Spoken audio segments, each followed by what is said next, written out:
Oh hai, balik lagi dengan kita. Kali ini kita mau ngomongin tentang makanan nih. Pada tertarik nggak? Siapa sih yang nggak suka sama makanan? Apalagi kalau yang crispy, garing, dan berbumbu. Nggak bisa nolak nggak sih? Waduh, udah bisa nebak belum? Yaps, bener banget, McD. Tapi kita nggak akan membahas tentang resep rahasianya yang viral itu ya. Kali ini kita akan bahas strategi marketing brand besar seperti McD itu gimana sih? Emangnya bener ya kita ditipu? Bayarnya lebih banyak maksudnya, tapi dapat lebih sedikit.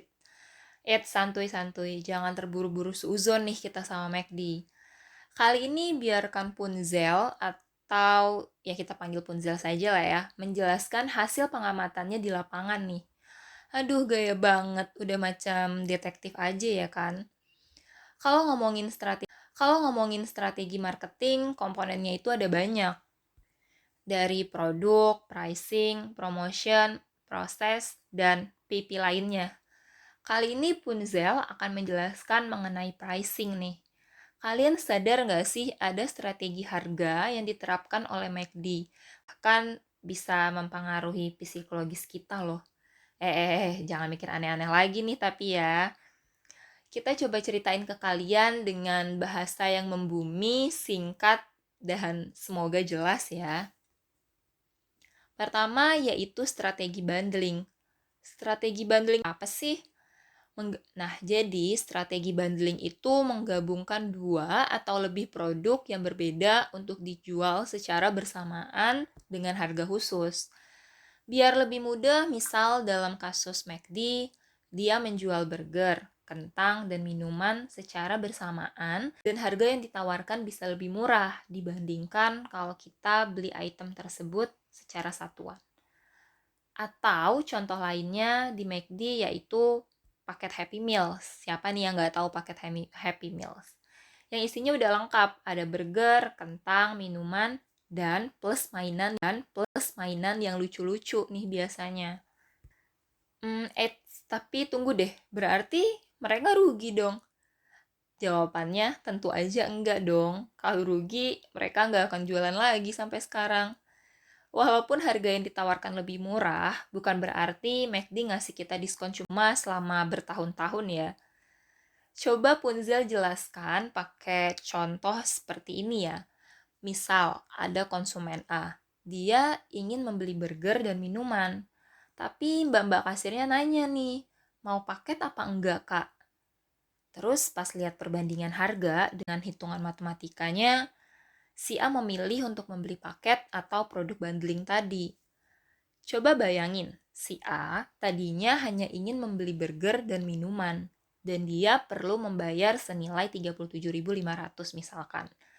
Tetapi karena tergiur dengan paket bundling yang memilih untuk membeli paket bundling dan mengeluarkan uang sebesar 45.000. Si A mengeluarkan uang lebih banyak dan McD mendapatkan income yang lebih banyak juga tentunya. Tapi kan tetap aja dia bayar lebih murah. Tapi coba bayangkan deh berapa banyak konsumen seperti A yang awalnya hanya ingin membeli satu atau dua produk dan berujung membeli paket bundling. Jadi sebenarnya dengan paket bundling ini McD tidak rugi karena pertama, pendapatan mereka akan lebih banyak karena mendorong konsumen yang tadinya hanya ingin mengeluarkan 30 ribu rupiah jadi mengeluarkan 40 ribu rupiah. Yang kedua, penjualan produk mereka secara rata-rata juga jadi sama. Kalau nggak ada bundling, bisa jadi sehari burger terjual 30, kentang 40, dan minuman sebanyak 15. Dengan bundling mereka bisa menjual lebih banyak dan merata, mungkin jadi sekitar 45 produk. Ketiga, produk-produk yang kurang populer bisa terjual lebih banyak. Contohnya yang kurang populer, misal kalau kita pesan take away, mungkin penjualan minuman akan lebih sedikit dibandingkan dengan burger dan tang. Karena kita pikir kita bisa minum air putih atau air yang ada di rumah aja gitu. Oh ya, kita lanjut lagi ya, masih mengenai marketing harganya McD nih. Selain bundling, strategi lainnya yang diterapkan oleh McD adalah penguatan atau penetapan harga psikologis. Apalagi nih, dari namanya aja udah cukup jelas ya sebenarnya. Penetapan harga ini mempengaruhi psikologis seorang konsumen dalam melihat harga suatu produk.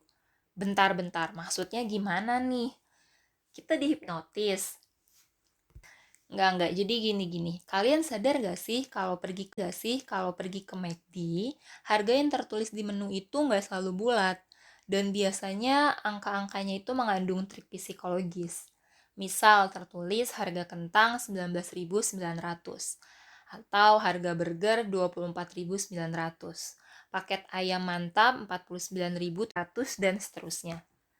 Secara nggak sadar nih, itu tuh mempengaruhi psikologis kita untuk melihat harga suatu produk cenderung ke bawah nominal sebelumnya.